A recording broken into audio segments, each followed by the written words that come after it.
Hello, I am the Zion Zeus, and I thought I'd talk a little bit about this site, HAARP, and it's a very good site for people interested in frequency and what's going on in the ionospheric, what's going on in the ionosphere.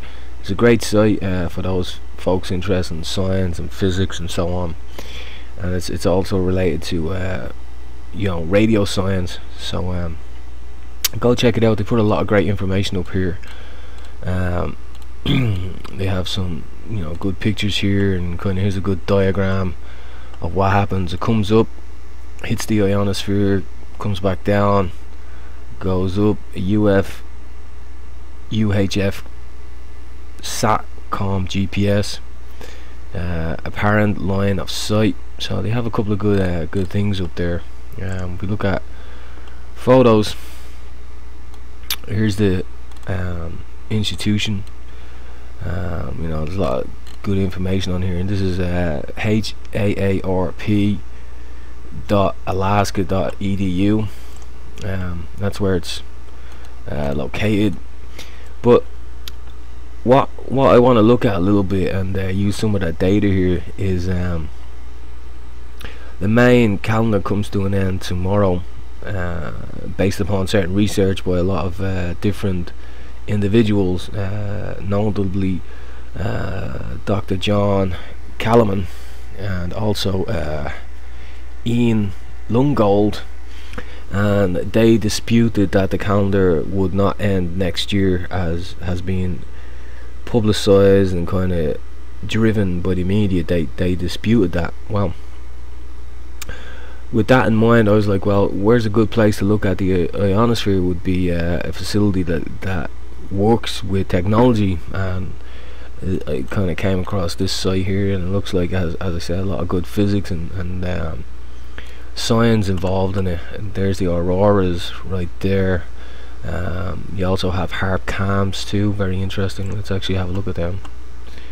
There's some HARP cams right there, looking at the facility, pretty cool. And you have an overview of what does it say? An overview of HARP program. The High Frequency Active Aurora Research Program operates a major ionospheric research facility at Gacona, Alaska. As you look through our website, you will find many technical details about this facility and about active ionospheric research in general, which is I think that's great. Here's Camp 2. We can kind of see the facility and see what's going on there. So we saw there it's a scientific endeavor, and they give a lot of detail as to why it's important. Here's the technical aspect. The HARP ionospheric research facility will be a major Arctic facility for conducting upper atmospheric research. The facility will consist of two essential parts: a high power transmitter and antenna array operating in the high frequency HF range. The transmitter is capable of developing up to 3.6 million watts. Wow, that's amazing. To an antenna system consisting of 180 cross dipole antennas arranged as a rectangular planar array. A complete and extensive set of scientific instruments for observation of both the background auroral ionosphere and the effects produced during active research using the transmitter system. Output from these instruments is readily available worldwide in near real time over the internet. Wow, that's great. Let's have a look at these instruments. That's cool. So we have diagnostic instruments, all sky rheometer, so that's all that's about. And if you go to the site, as I said, scientifically and physics wise, it's pretty cool. Edison and Tesla and so on. I mean, this would be pretty amazing if they were alive today. They'd probably really be loving this site. And here's an introduction to the ionosphere, the value and importance of ionospheric research, What protection does the ionosphere provide? Well, let's have a look at that. What protection does it provide? Well, what protection is provided by the ionosphere?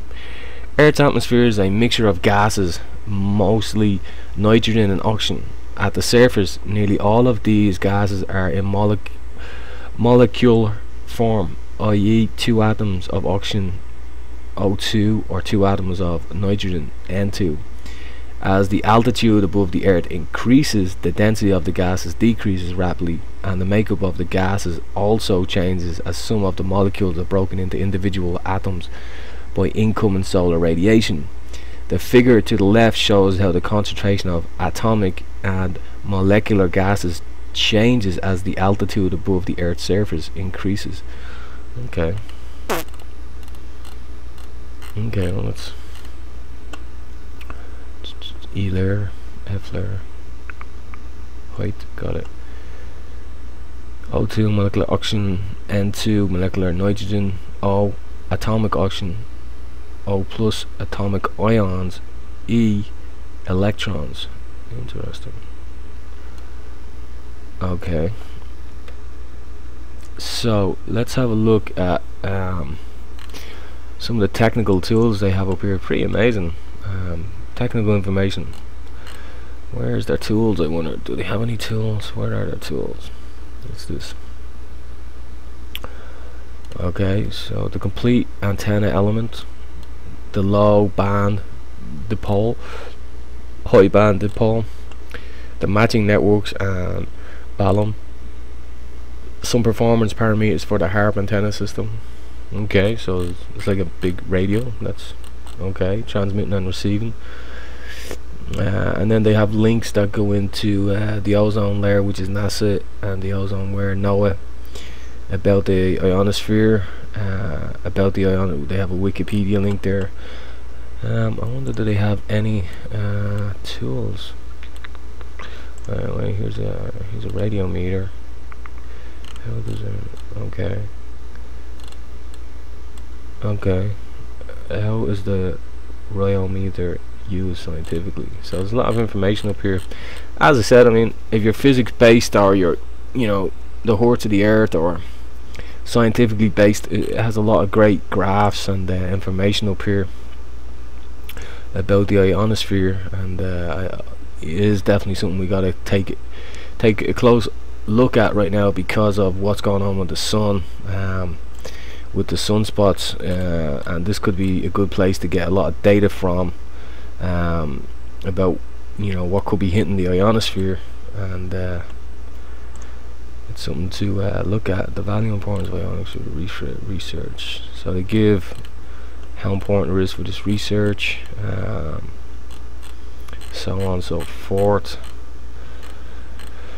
Do they have any tools, I wonder? Let's see.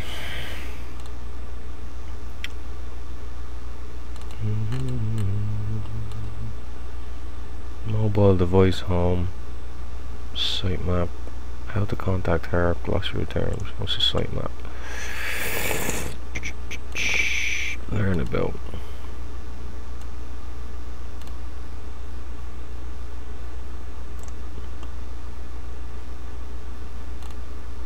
Okay, let's just see what comes out. Do the calculation. So it has a, that's really good. That's good too. It has a calculation tool. Scientific instruments. Okay. Wow. Data index. The HARP ionospheric observatory uses numerous scientific instruments to study the Earth's geomagnetic environment and to assess radio propagation conditions. These instruments operate continuously, monitoring and archiving the naturally occurring variations that take place in response to the sun's day-to-day and long-term variability. Current geophysical data is available from the scientific instruments in the listing below. Wow, they have. Wow, this is really great for those of physics or scientific. They have a lot of great. Looks like they have a lot of great graphs here. So let's see. The ionosphere would be definitely. What's this? Is this Hertz? megahertz spectrum monitor waterfall charts. Okay. Magnet meter, that would be good. Definitely, if the earth is changing with the sun, electromagnetic pulses would also show up. So induction magnetometer, also latitude scans of TEC and total electron content. Wow.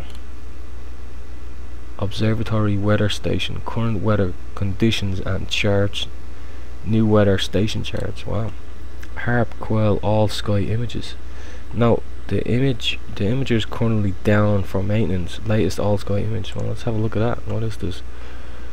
Harp all sky image.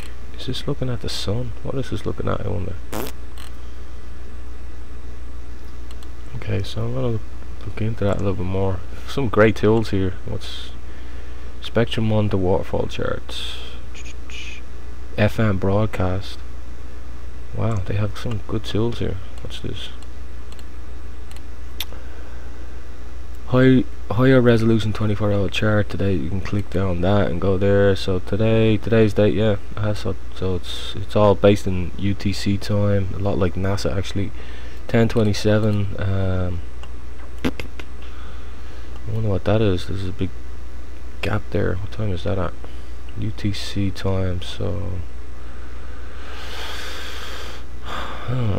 this is 12 midnight. This is 4 a.m., 8 a.m., 12 p.m., 4 p.m., 8 o'clock. So that's UTC time. There seems to be a clunk of data missing here. Another one coming in here too. So today on this chart, I don't know what this all means right now, but it looks like there's some activity going on here on this left side, and there's, don't know, maybe they jump over or something. Maybe they maybe it's a skip in their system right there, and they definitely seems to be some waves going in here. What does this mean? Heart spectrum monitor 1 to 30 megahertz lasts 36 hours. So it goes back 36 hours. Huh. I wonder if you can go back to September 15th. Let's see. See if there's anything on this. Whatever these charts are. Does seem to be some kind of wave pattern in here, going up and then subsiding down, like it went here. September 5th. What about September? What about March? How about March? Pop back to the March 11th. Let's have a look.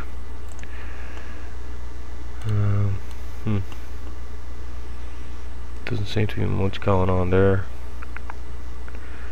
But then I'm gonna have to get into this more and check out what their charts are actually saying here. And sometimes the lower the hertz, the more power. I guess it will just depend on these charts that they have made up. What about we check out September 4th, 2010? Oh, there's a lot of activity here. That was obviously the day of that New Zealand quake. Does seem like a lot of activity, and this would have been 9/4 2010. I wonder what time that quake actually happened. I wonder, does that take in the wave pattern that's on this? There's a lot of activity here. See all this activity?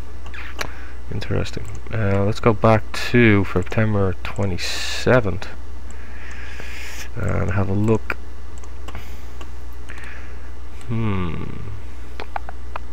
This is only showing 24-hour here. Why is it only showing one day on this one? It's not showing. Okay, so what day are we missing? What about the 26th?